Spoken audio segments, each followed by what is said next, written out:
Hi guys, how you doing? This is Charlie from Track Beast. I just want to go over this video. So this is the results of the SS1LE Grand Sport Challenge. So I was just trying to compare on a tight track like Limerock, not necessarily all tracks, but just how this would do. Because it was smaller wheelbase, lighter, I figured it would do better at a track like Limerock. Not to say that this would beat the Camaro at, like, say, a Watkins Glen, which is a power, real fast track, where the SS1LE would definitely have an advantage over this. But the results speak for themselves. There'll be a commentary at the end from me, so there's going to be some footage of all that went on at Limerock that day, and then we're going to have a head-to-head battle of to show exactly where the cars ended up at what time and what cars are faster at which part of the track, and then it'll be my review. So I hope you enjoyed this video. It's very interesting. Have a great day.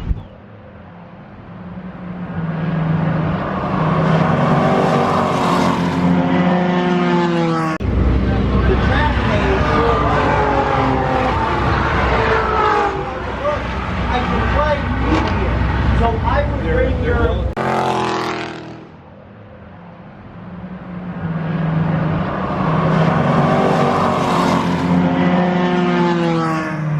Break that, I never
up speaking to an instructor who I was running with at that session, and he goes, every time I put on my brakes, he said he saw a ton of smoke and dust come off.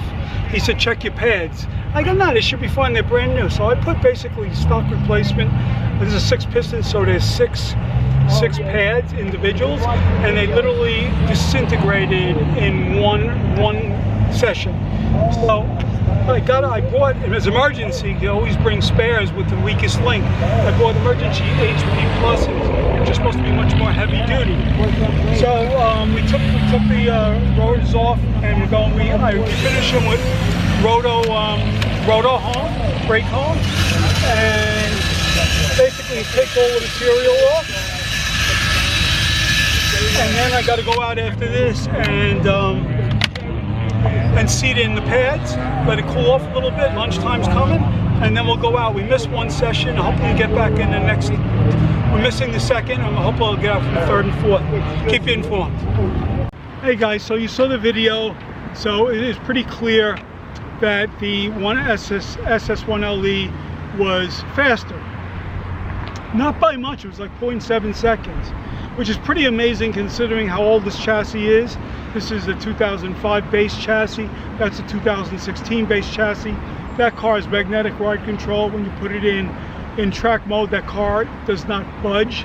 So it's obviously I have to put shocks in here because these shocks were dangerous as hell. Going through the fast turns, I was literally holding on for dear life. I had to be super smooth, concentrate 1000% to get through the turns. The car was wobbling, a lot of weight transfer, very, very dangerous and unstable. And on the C6 forums, a couple of guys commented on how bad these shocks were, but I needed a baseline, so now that I have a baseline, I'm going to buy Bilstein R8s for this, which should be comparable to the magnetic ride control, because they're basically a track autocross shock, which same as the magnetic ride controls when they're on track. So that will plant this car. Number two, I need to do something about the seat. It's leather and it's got real no side bolsters to hold you in. So I was literally slamming into the door in Big Ben. It got to a point where I had to actually put my elbow up so I wouldn't slam into the door. And then in the left-hander, I was sliding back and forth. So it's very, very hard to concentrate when you're trying to stay put in a seat. So I either got to upgrade to Corbu seats that wrap around, but then I have to deal with the electronic issues, which I might have to do one day anyway. And also I might just put like the stuff you put on the rugs to keep rugs in place. If I just threw that over the seat and sat down, it'll probably stick me into the seat much better. And then maybe I'll take a harness, like a race harness, and just put it around the middle of the seat just to hold me in, and then lock it and have the lock right here so it'll hold me from going back and forth. That might be an easier fix. Also, I had real problems with the brakes. So in the first session, I literally went through the brakes, as you saw the picture of me trying to fix the brakes. So I put Hawk brakes in. So I tried to roto hone the discs, but they had a lot of melted brake on because they got so hot. And I couldn't get it off without digging, and if I dug, I would have warped the rotor. So I tried getting all of that stuff off, and it didn't come off. So the next session, I went out to bed in the brakes, and I don't know if I let them wait too long or the straightaway doing 120 miles an hour was too much, because you're supposed to do it gradually. So the third session when I went out, second session I bedded in the brakes, the third session I went out, and I had a very, very bad pulsing when I put on the brakes, almost like the rotors were warped. So I don't know if it was my pad sticking to the old pad surface. I don't know if it was me trying to grind out the old pads that I warped the rotors, but something was wrong. So and also the pad went to the pedal went to the floor after about 6 laps. So not only was it badly vibration, there was literally brake fade to the point where I went off the track on the left-hander because I put my foot down to brake and nothing happened. So it's obvious these are old cast 6 pistons, and the 1SS LE has Brembo 6-piston forged that are much more modern technology. These are probably 10, 12, 13-year-old technology, and they're cast, and they're also very, very closed in, so air probably doesn't go through them very well. So I probably got to get some ducting, and I'm going to buy Aero 6 Willwoods, which are not as good as the Brembos, but they should do the trick on this because this is 500 pounds lighter. So I think by changing the brakes to something on par with the Brembos, even though not as good, but the lightness will make it on par. 1 change, making the seat hold me 2 changes, and the shocks, I think that this I'll be able to match or better the results of Limerock with the Camaro SS 1LE. Now I'm not saying that this could beat it in every track once I do that, but you'll be along as I do the modifications to this. But Limerock is a very tight track. It's only 1.52 miles long. Very short, tight track. The Camaro SS 1LE is big wheelbase, 3,800 pounds without me in it. It's a pretty substantial car. This is 3,300 pounds with me in it, maybe 34, 35. You could really feel the weight difference, and you could feel how nimble this car is. And this car is not all that much slower on the straightaways, even though I couldn't go through the turns fast because the car was leaning so much. So I think if I could get through the turns better, I think that this car will be faster because I'll be able to get more momentum through the turns to get more momentum on the straightaways. So I'm going to keep you informed. We're going to do another video of this modified with the brakes and the shocks and something to do with the seat.